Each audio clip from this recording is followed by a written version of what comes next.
जुदि नोंथाङाबो ससियेल मिडियानि ट्रेन्डिंजों सोलिदोंब्ला सांग्रां जा नङाब्ला गेदेर खैफोदाव गोग्लैनो हागौ नोंथाङा। नंगौ, आथिखालाव सोलिगासिनो दं येल' मिउजिक ट्रेन्डिं। दासान्दि ससियेल मिडियायाव गोबां सुबुंफोरा येल' मिउजिक खालामगासिनो दं। नाथाय बे येल' मिउजिकआनो सुबुंफोरखौ खैफोदाव खोख्लैगासिनो दं। बेनिखायनो सांग्रां जा नङाब्ला येल' मिउजिक खालामनानै खैफोदाव गोग्लैनो हागौ नोंथाङाबो। नंगौ, दासान्दि ससियेल मिडियायाव गोसारनाय येल' मिउजिक ट्रेन्डिंजों सोलिदों साइबार क्राइम। दुथां सुबुंफोरा ससियेल मिडिया बाहायगिरिफोरनि बेंक एकाउन्टनिफ्राय रां खावनायखौ जागायदों। सिनाय मोनै ससियेल मिडिया एकाउन्टजों लिंक दैथायहरनानै रां खावनायखौ जागायदों दुथां सुबुंफोरा।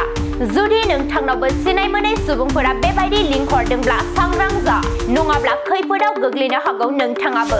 मख'नो गोनांदि दासान्दि ससियेल मिडियायाव गोबां सुबुंफोरा येल' मिउजिक खालामगासिनो दं। नाथाय सिनाय मोनै ससियेल मिडिया एकाउन्टजों पस्ट होनाय येल' मिउजिक ट्रेन्डिं भिडिअ'नि लिंकआव क्लिक खालामनानै गोबां सुबुंफोरा खैफोदाव गोग्लैदों। भिडिअ पस्ट होनायखौ नायनो थाखाय लिंकआव क्लिक खालामनानै माखासे सुबुंफोरा एकाउन्टनिफ्राय रां गोमाजादों होननानै मिथिनो मोन्दों। बेनि अनगायैबो गोबां सुबुंफोरनि ससियेल मिडिया एकाउन्टफोरखौ हेक खालामदों आरो ब्लेकमेलिं खालामदों होननानै साइबार क्राइम बिफाननिफ्राय फोरमायदों।